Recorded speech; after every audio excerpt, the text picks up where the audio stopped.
उत्तर दिशा में पर्वतों का राजा हिमांचल नामक हिमालय नाम का पर्वत है, जो महातेजस्वी है और बड़ा रमणीक है। तरह तरह के पेड़ पौधे उसमें सुशोभित होते हैं।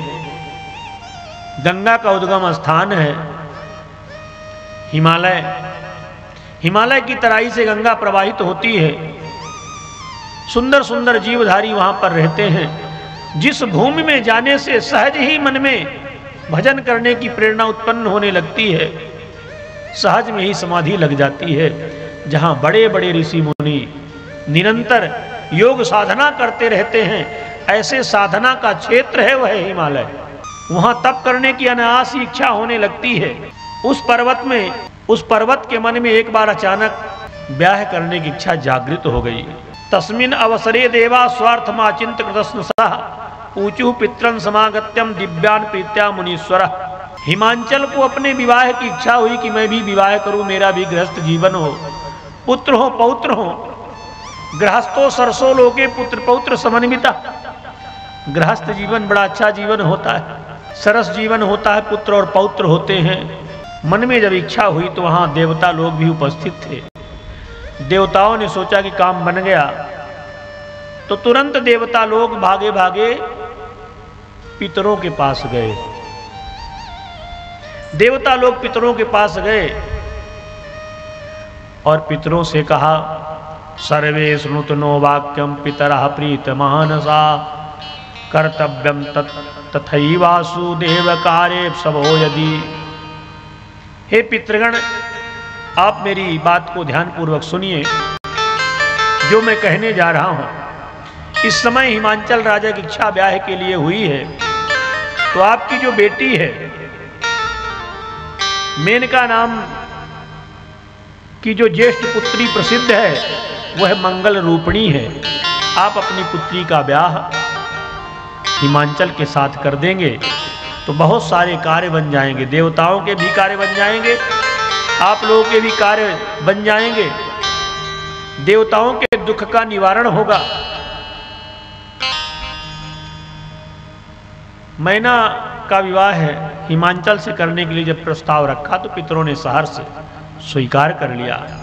और ददुर मेना सुविधाना हिमा गाय निजात्मजाम समुत्सवो महानासीत द्विवाहे सुमंगले।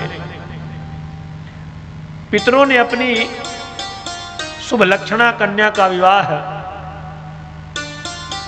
हिमांचल राजा के साथ बढ़िया धूमधाम से किया। देवता भी उस विवाह में सम्मिलित हुए और विवाह होने के पश्चात हिमांचल राजा प्रेम से आनंद पूर्वक देवी मैना के साथ रहने लगे।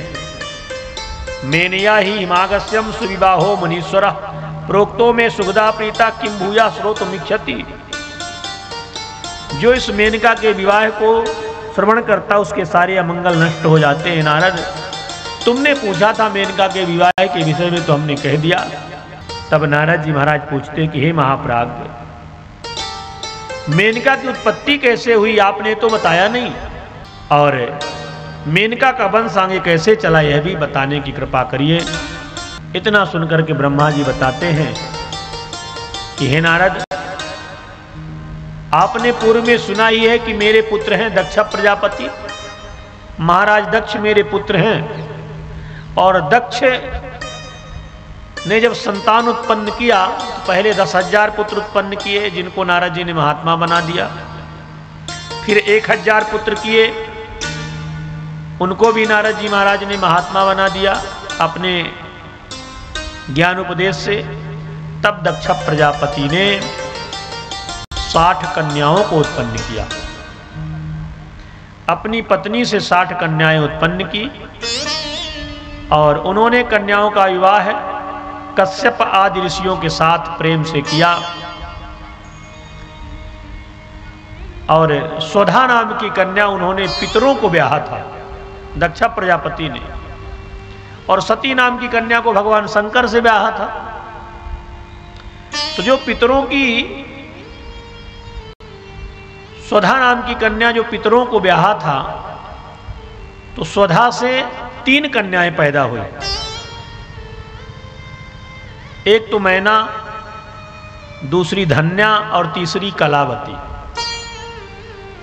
3 कन्याएं पैदा हुई जो बड़ी ही धर्म मूर्ति रूपा थी, सौभाग्यवती थी, बड़ी शुभ लक्षणा थी। तीनों कन्याएं पूर्णमासी के चंद्रमा की तरह दिनों दिन बढ़ने लगी, बड़ी रूपवान थी।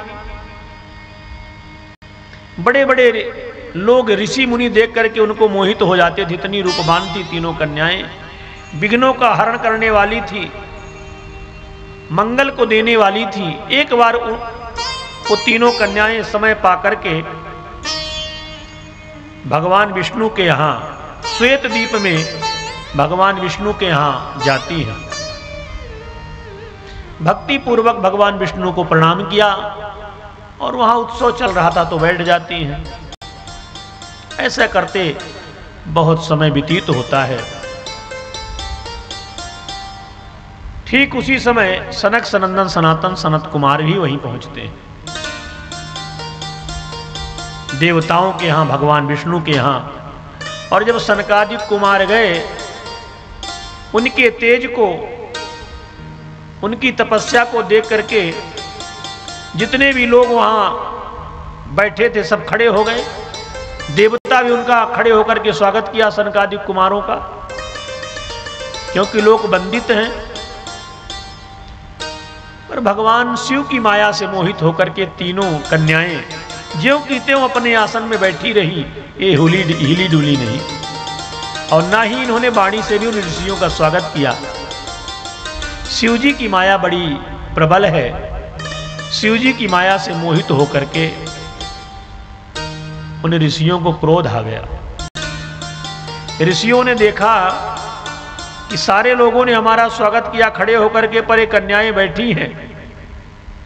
श्राप दे दिया कि अरे देवियों, तुम देवलोक में रहने के लायक नहीं हो, जाओ तुम मानव बनकर के मृत्युलोक चले जाओ। मानव बनने का श्राप दे दिया। पितरों की कन्या होने के बाद भी तुम तीनों बहुत मूर्ख हो, संतों का सम्मान करना नहीं जानती हो, इसलिए तुम्हारा पतन होगा। मनुष्यों की स्त्रियां तुम बनोगी। ऐसा जब श्राप दे दिया, तब इन देवियों को अपने अपराध का बोध हुआ। ऋषि के चरणों में गिर गई, हाथ जोड़कर प्रार्थना करने लगी। पितृ कन्याएं बोली कि हे मुनिवर, हे दया सागर, हम लोगों पर प्रसन्न होइए और हमारे कल्याण का मार्ग बताइए, हमारा कल्याण कैसे हो। श्राप का विमोचन करिए। कहा देवियों, श्राप तो हो गया,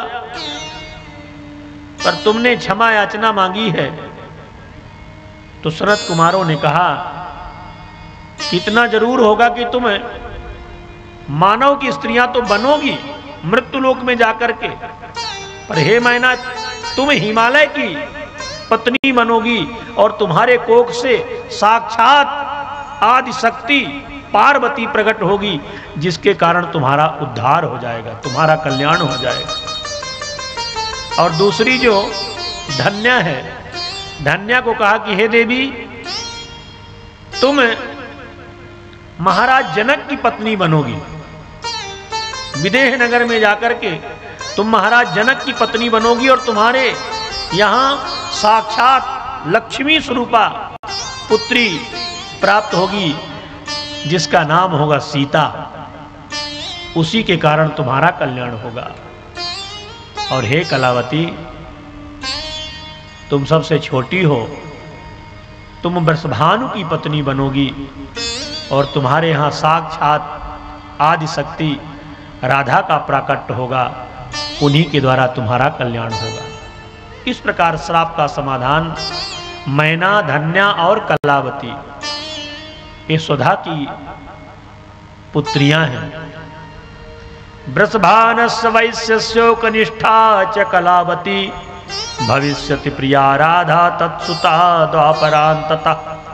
अपरं श्रुत प्रीत्या मदवचः सुखदं सदा, धन्यायोऽयं शिवप्रीता मान्या पूजाय भीक्षणसा। इस प्रकार से जब ऋषियों ने तीनों कन्याओं का श्राप का समाधान कर दिया, तब वो तीनों कन्याएं बड़ी प्रसन्न हो गई और समय का इंतजार करने लगती हैं। तिस्रो भगिन्यास्तास्ता तम पित्राणाम मानसी सुता गत पापा सुखम प्राप्यो स्वधाम प्रय उद्धृतम। पितरों की मानसी कन्याएं वे तीनों बहनें पाप रहित हो सुख पूर्वक तुरंत अपने धाम को चली जाती।